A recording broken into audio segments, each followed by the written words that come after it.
Pesto's Test Kitchen. I'm Mike, this is Mark, and today I'm really excited about I am too, man. This is going back to my roots. I bet people today are doing this right now. Somewhere. It's 5 o'clock somewhere? We're doing, yeah, it's afternoon somewhere on Sunday. We're doing Sunday dinner, Italian style today, and I was telling Mark, we never had this at our house. I don't know why we never had it, but we never really did it. And we always had it. You always had it, and we're going to do it just on both like sides, both grandparents, one being from Mark Canzonetta, which is north of Rome, and my mom's side being the Rosano side, being from Naples. So where would you meet?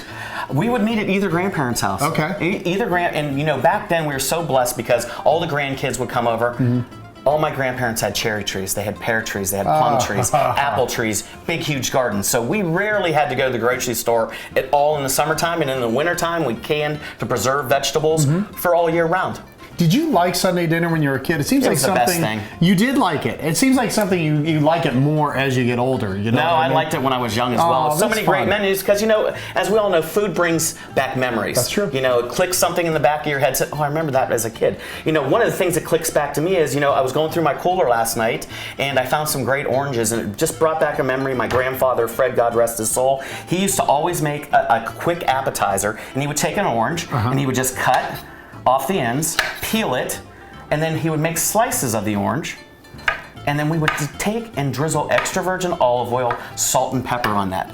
And if you can believe that, Mike, because I know that sometimes I have to cook shit into food. No, I know. I'm excited about this one. Oh, you are? And you don't cook this. It's just right out of the fridge, right? Right out of the well, I like it room temperature because, again, a lot of things in Italian food you want room temperature because you bring out all the flavor profiles. Okay. So we're going to do this at room temperature, and you can slice as few as you want, as many as you want. Depends on how many grandkids, because the grandkids really got into it. So we take this great Carapelli, is one of my favorite olive oils. So it's got great flavors, drizzle over the top, and be liberal with it. So what you're going to get there is you're going to get the olive oil just melds perfectly with oranges. A little bit of great sea salt over the top. Then, Mike, if you want to, grab that peppermill right there. You like the pepper? You like the pepper? You like the pepper? All right, good. Go ahead. And you can, a little or as much as you like. I wouldn't go too crazy. No, I'm just But anyways, now pick up one of those and taste that. They're so good. Usually we wait till the end for the taste test. Is that amazing? This is way better. I told you. That is like, so every Sunday at Grandpa's house, we started with that. Who would have thunk it? I mean, Nobody. that's so cool. Well, my grandfather. Yeah, he thought of it. So now we're going to do a salad, right? We're going to do this great salad. You know, growing up, we were blessed. My godfather, my Uncle Pete Cicero, and he's still alive, World War II veteran, hero. We used to go there and get all of our cheeses and our meats. Okay. So my dad's office was right down the road. So when he came home, every day we would have salami, we would have mortadella, we would have Asiago, we would have provolone, hot peppers, all kinds of stuff.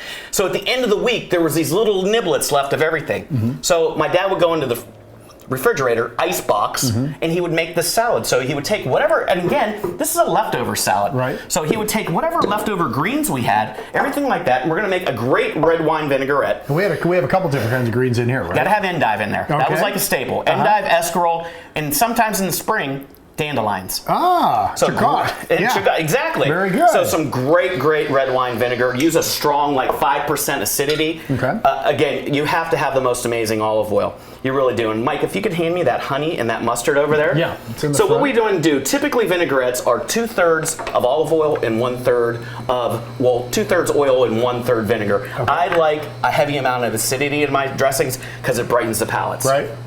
So I'm going to put a little bit of mustard in there because it kind of emulsifies it. A touch of honey for a little bit of sweetness. And if you don't have honey, you don't have to use it. If you have agave nectar, you can use agave nectar, just a little bit. And the best way to make a salad dressing when we were growing up, you shake it up. You just shake it up. It's like shake and bake. So you just shake it up really, really well. Now we have our salad. You go with the salad. Okay. How about that? I'll go with the salad. Okay. So again, every Sunday, we would have all these cheeses and these meats. Yeah. So we kind of call them off. Name them off as we go. That is a little Parmigiano Reggiano. This is a little bit of Asiago. We got some Beanster here. Now we have some provolone. We're going to have some salumis here. We have Genoa, Suppressa, Finocchia, Capicola, and then whatever you had in your garden. So we have some great tomatoes. Leftover bread we turned into croutons every week. And then some cucumbers. If you like red olives, if you like olives, put olives in your salad. We also like the hot peppers in our salad. So like you can see, that's why we call it a garbage salad. So Mike, I'm going to put a little bit more hot peppers in here because I like a little bit of hot peppers in there. Gives it great balance. Go ahead, Mike. Now pour that over the top. Just the whole thing? Yeah, about half of it. Okay. A little bit more salt. You want to watch your salt because you have a lot of salt from all those meats and cheeses. Look at that. Is that good? How does that smell? It smells amazing. Now you can. It smells like I'm in an Italian store right now. It does. It smells like Cicero's. And you just toss that together, and look at how beautiful that looks with all those cheeses, those meats, and you can get that on camera. Just beautiful. And you know, now that I'm older and we have all these other ingredients coming in, I like this little product called Samba. Oh, tell them about this. Yeah, and it's not coming off. Oh, you got it. You got it. There we go. There we go. It's off. I never heard of this. And this is like grape must. This is from the bottom of the barrel. Hold it real steady so we can get a shot. And you just drizzle a little bit of this over the top. And that just breaks it up to a whole nother level. All right, so what is it? Explain what that stuff is. It's like balsamic on steroids. It's got a little bit, it's more subtle. It's from the wine cask? Yes. When people make wine? Yes. It's the leftover product. They boil it with vinegar and sugar, and this is what's made. A little bit of fresh ground pepper on that. Yeah. I don't know about you, Mike, but when I was growing up, you just put your hand right in there, don't you? Just put our hand in there. Take it by that. Mom didn't. How do you make croutons, by the way? Is it hard to bread, do? Just, do you have to toast it or not? In the oven. No? Exactly. Cut it into squares, cubes, whatever you want to. Rough cut it. Olive oil, salt, pepper, a little bit of cheese. Throw it in the oven. 15 minutes. Croutons. How's that taste? It's phenomenal. I can't wait till we put it on a dish. I know, right? All right, when we come back, this is just the beginning of the Sunday dinner, right? Lasagna. At the bottom of the hour, we're doing lasagna. Lasagna Bolognese style. I knew it wouldn't just be regular lasagna, too. Well, we're going to go back to Italy. We're not going to make Youngstown style lasagna, which is phenomenal and great, and I love it. We're going to make Italian lasagna. All right, this is going to be fun. All right, so at the bottom of the hour, we'll do that. We'll be back in Pesto's Test Kitchen in just a little bit.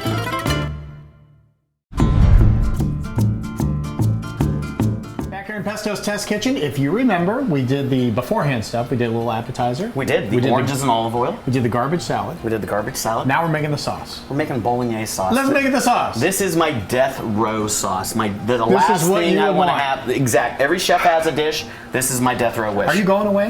I'm not going anywhere. Okay. I'm not going anywhere. So we have a nice big wide body pan. So we have evaporation. We have a nice thick wall on the pan so we don't scorch anything. Okay. So we're going to lay down a little bit of extra virgin olive oil because the extra virgin olive oil is going to flavor it.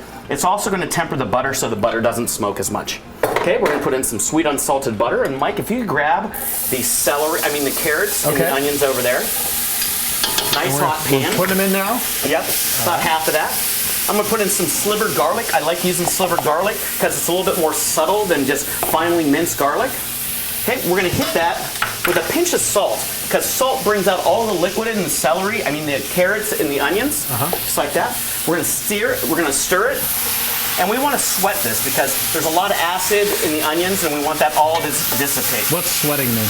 Sweating means it gets all the moisture out, and you want to cook that until those onions are translucent. Okay. But because we have all this meat, Mike, if you want to put in the veal, the beef, and the pork. All right. We're putting the veal, the beef, and the pork because I like 3 different kinds of meat in my sauce because it gives it unique flavors and textures. So we have ground veal, ground beef, ground pork. You can get that at your favorite butcher. I would recommend Catullo Prime Meats. He's a great guy, and they do that fresh for you. We're going to stir this around, and what we want to do is we want to brown this. Okay, we don't have a lot of time on camera to fully brown it, but you want to completely brown it so it looks like sloppy Joe mix. Okay, and after you're done doing that, we want to hit it with a whole bottle of Italian white wine. Why the white wine? I like the white. Well, you can use red wine as well, but I'm mixing. They do, but I'm also going to add, because I love it. I love milk in my bolognese. Gives it a great flavor, and I like a little bit of heavy whipping cream, along with your favorite pomodoro sauce, your favorite tomato sauce, whatever that is. And so this sauce, once it starts cooking, one thing you should know, it's going to look a little bit like throw up. Okay, that's not appealing, in color, but that's the way it's supposed to look. We're going to go with a little bit of chili flake down, some fresh flat leaf parsley, and one thing the sauce really needs, it needs that fresh ground nutmeg flavor to it. So we're going to put a little bit of fresh ground nutmeg in it. We're going to bring this to the boil, turn it down to the simmer for about 45 minutes to an hour. Okay. And it's going to look orange. And when we come back, Mike... It gets pasty too, doesn't it? It does a little bit. It gets a little thicker. It gets a little bit thicker, and all these flavors are going to come together. It's going to be an amalgamation of flavors, and this is just going to be knock your socks off. Bolognese, it's one of my favorite meals. Let me ask you this. Is this your recipe or somebody in your family? This, when I was a young culinarian, graduating from the CIA. For the culinarians. Yes, big word. Big word today. I researched Bolognese sauces and tested probably 30. This is 30 Bologneses into one pan. Really? So a little bit from everything and a little bit of what I like. Okay. Okay, so when we come back, we're gonna assemble the lasagna. Let's do that. All right. All right, be right back.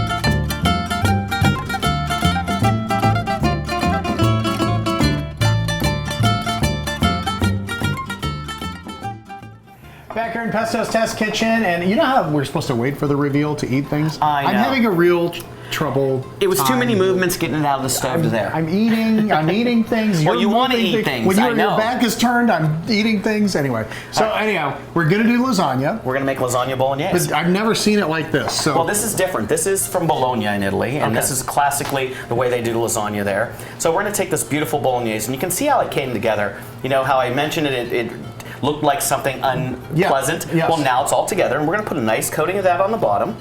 And you can do fresh lasagna sheets if you make them yourself. You can go to your favorite retailer and get it dried. Sometimes they have frozen. We've par cooked these a little bit, and we're just gonna lay these down because it's gonna be multi-layered lasagna. So lay these down. It's just gonna be a layer of this, the noodles. Then we're gonna go with the bolognese sauce like this. And Mike, you're gonna come into play here in just a second. well, I'm interested in this because I don't know. This is the bechamel. This is This is one of the mother sauces we had talked about in previous episodes. This is a combination of roux, milk, salt, white pepper, nutmeg, and it's thickened and cooked together, and then it creates this amazingly clean, beautiful, luxurious sauce, which works perfectly with lasagna bolognese. So I need you to put that down now. See how that Just like works? that? This is instead of Stripes. ricotta. I was going to ask you. this do you isn't- use ricotta ever in your lasagna? When I make or- Youngstown lasagna. Okay. So Or now I stuffed need that shells great or any of that Parmesan stuff? Reggiano. Oh, we're doing this on every one, huh? Every Okay. layer. So as much as you want or as little as you want. That's right. the great thing about making food. You know, it's all to your taste. Perfect. good. And we're just going to go Okay. with another layer of the lasagna noodles. And we're going to keep building this. This is a shallow pan, so we're probably going to get 4 or 5 layers. Okay. As you can see, we're just going to put them down. We're going to make one more layer, and then we're going to do the reveal over there. All right. And look at that sauce. It's got carrots, it's got onions, it's got veal, beef, pork, tomatoes, wine, this luxurious bechamel, an Italian is bechamel. And just put that down, just like that. And that's instead of our ricotta. And when that cooks all together, it's gonna be beautiful, Mike. So put some more of that down. All right. And now we're gonna go over here and do the cutting. Switch me sides. I'm I'll gonna do switch this. you I'll finish sides. this up. So we're gonna come over here. I'll meet you in a and minute. this is the way, I'm not gonna touch this, just came out of the oven. Look at how amazing that looks. We're gonna garnish that on top with a little bit of fresh parsley. And then we're going to cut it. Right down the noodle line, You want right? to take this and bake this about 350 degrees. If you have a convection oven, fan on for about 45 minutes to an hour, depending on your oven. Right. Now, always check once in a while to see that your oven is calibrated to make sure. Okay. And you always want to let this set up for about at least 20 minutes when it comes out of the oven. Otherwise it'll just fall apart, It's right? going to fall apart. So, Mike, then we're just going to go around the outside. We're going to pull out this lasagna. Oh, it never comes out like that for me. Look at that. Now, Mike, I'm going to tell you right now, that's going to be a little bit hot. Yeah. Now, you can put a little bit of this over the top. Of course we can. And look at that. Just like that. Hit it with a little bit of fresh ground pepper. And Mike, this is your first time trying lasagna bolognese. I know. I'm excited about it. Get in there. Get yourself one too. So when I break my will. tongue, you can talk. How about that? Okay. And this this goes is exciting. great with a great bottle of wine. Whether you're having a great bottle of wine or Sunday with the kids, a great fresh lemonade. Oh, it's so good. It's a little bit different. Creamy, yeah. It's creamy. It's a lot different than traditional Youngstown Yeah. lasagna. Oh my gosh. Sunday dinner at the Canzonetta Sunday house. dinner, man. You It's can't one of my beat it. favorite things. Favorite thing with my kids growing up. Favorite thing when I was, a young child watching my grandmother teach me how to make raviolis, teach me how to make pasta, teach me how to make sauce. This brings back a memory. Great job. Thank you.